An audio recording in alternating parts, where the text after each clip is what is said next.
everyone, this is Dawn and welcome back to my channel.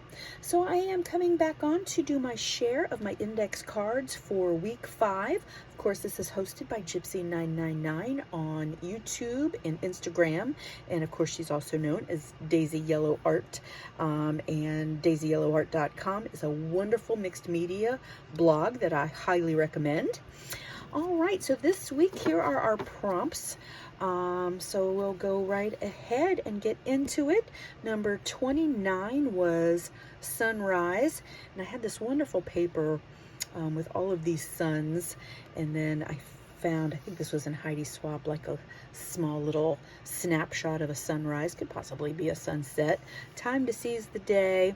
And then I saw this in the Heidi Swapp pad as well, remembering all the good times. Sunrises are very special to our family and hold some special memories. So that was a little bit emotional for me that day. And then this one here, so fun, parquetry. So, wood flooring.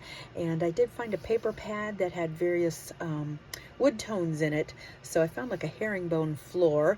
And then this was a Tim Holtz snapshot of this house.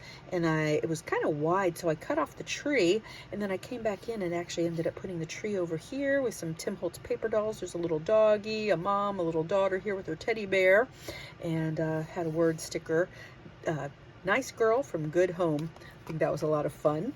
This day here, 31, was mint green, and I think I was very busy this day, and I just needed this card to be simple.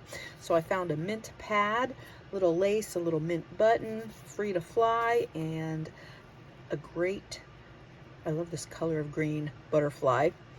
Then next was distortion. I was not sure what I was going to do with this one at all, and I just went thumbing through some magazines, and this was so cute because she was actually sitting like in a large cup of hot cocoa with the whipped cream on her head. So for me, this worked for distortion. I thought that was so cute. And then lace, this one here is so pretty. I have like a vintage, those ring binder sewing books. So I found there was a section on lace. This was an image of the lace in that book as well. I did find, gosh, there's like a vintage fashion, maybe it's Metro Girl or something, Metropolitan Girl maybe.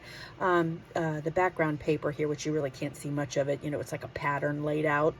And then also in that same paper pad, there was this little framed quote, and I cut off the frame and just layered it with a little piece of black cardstock. Over the years, I have learned that what is important in a dress is the woman who is wearing it, by Yves Saint Laurent. So I thought that was so sweet. I put a little bit of lace up there. And then this image was from a Simplicity catalog. You know how they have the big catalogs you can go through of all the patterns? Every now and again, Hobby Lobby will clearance that out when it's time for a new one.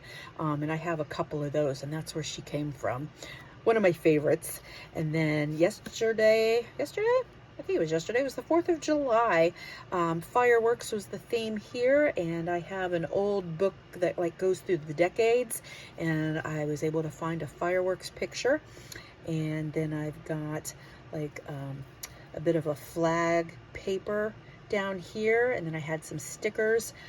Today, the 4th of July, Independence Day, and then I have a punch where I put a few gold stars on here. I think that one's a lot of fun as well. And then last but not least, number 35 here is Vanishing Point. There's a sticker here that says it's all perspective. And the background paper here, you can kind of see it's like a subtle horizon. It's kind of green here, blue, and where they kind of meet, that's Vanishing Point. I had to look that up, where kind of, for example, like a horizon where the sky and the water, you can't really tell where one ends and the other begins. And then this here was from a Vicky Bouton paper pad, where it's just like all the strips in the middle all kind of comes to a point, which was another example of Vanishing Point. And then I was thumbing through, I found some art. I have some art by Marlene Ephemera, and I found this wonderful image here, and she was a little larger, so I trimmed the outside edges because there was multiple circles going around her, so I trimmed that part a little bit smaller, and I really like how that turned out.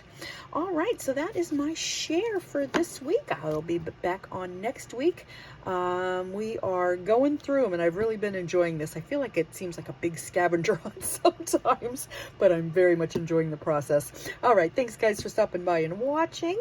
Would love it if you gave me a thumbs up, consider subscribing, and I will see you in the next one.